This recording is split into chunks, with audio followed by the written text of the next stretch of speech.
Resolution پاس ہوا، سب سے پہلی مخالفت کی آواز مسٹر گاندھی کی طرف سے اٹھی۔ کہا یہ کہ میں مسلمانان ہند کو متنبع کرنا چاہتا ہوں کہ جس راستے کی طرف لے جا رہا ہے وہ اسلام کا راستہ نہیں، کفر کا راستہ ہے۔ گاندھی ہمیں بتا رہا ہے کہ یہ راستہ کفر کا ہے۔ تمام علماء حضرات ان کے ساتھ ہیں،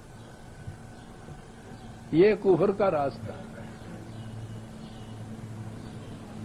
مسلمانوں میں مختلف صوبوں کے اندر جو نمائندے تھے کانگریس کے مسلمان، خان بہادر اعلی بخش مرحوم، اس نے کہا کہ یہ اسکیم آزادی ہند کے راستے میں روڑے اٹکاتی۔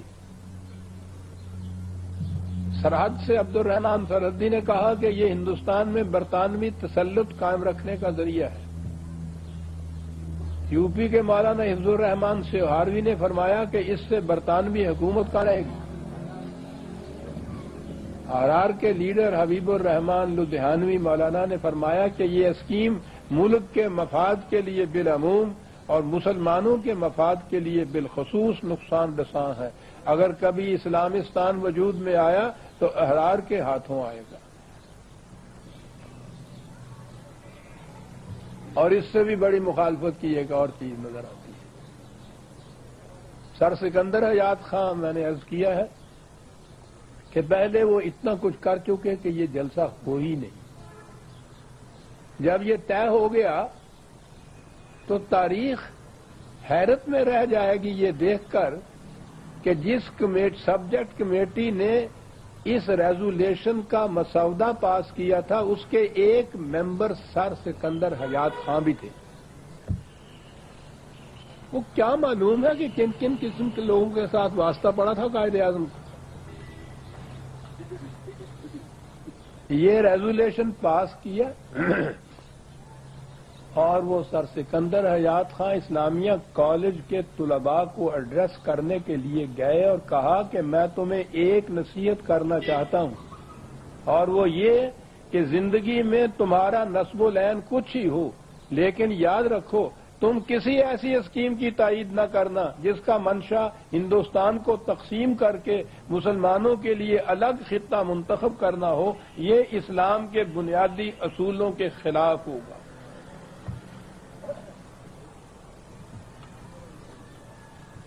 چاہتا ہے جی ماننے کو یہ باتیں۔ اجلاس کے انعقاد کی مخالفت میں وہ کچھ اجلاس ہوا تو سبجیکٹ کمیٹی کے جلسے میں شریک ڈرافٹ تیار کرنے میں، ڈرافٹ کر کے ریزولیشن پاس کیا ہے تو نوجوانوں سے جا کے یہ کہا جاتا ہے کہ کچھ بھی ہو اس کی تائید نہ کر۔ وہ ایک سال عزیزان من بڑا ٹیسٹ کا تھا۔ کس چیز کے ٹیسٹ کا؟ عزم محکم کے ٹیسٹ کا۔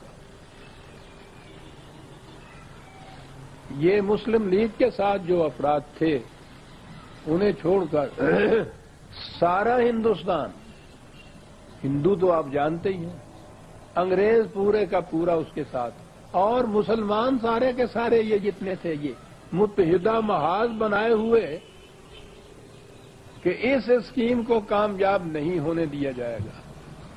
یہ مارچ 40 میں ریزولیشن پاس ہوا تھا اور مارچ 41 ہی میں یہ عزم راست کا کوہ گراں یہاں لاہور ہی سے اعلان کرتا تھا اور کہہ رہا تھا کہ لاہور کے پلیٹ فارم ہی سے مسلم لیگ نے پاکستان کا مطالبہ پیش کیا، اور آج 1 مارچ 1941 کو میں اسی پلیٹ فارم سے اعلان کر دینا چاہتا ہوں کہ پاکستان ایک ایسی منزل ہے جس تک پہنچنے سے مسلمانوں کو کوئی طاقت روک نہیں سکتی۔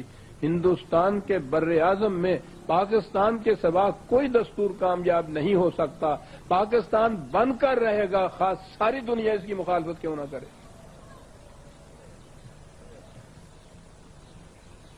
یہ یقین محکم سے اس قسم کی قوت پیدا ہوتی ہے۔ اتنا محکم یقین تھا اپنے نسب العین کی صداقت پر عزیزان مان۔ مخالفت کا ایک گوشہ اور تھا اور اس کی نوعیت ان سب سے الگ تھی۔ یہ تو بہرحال نیشنلسٹ تھے،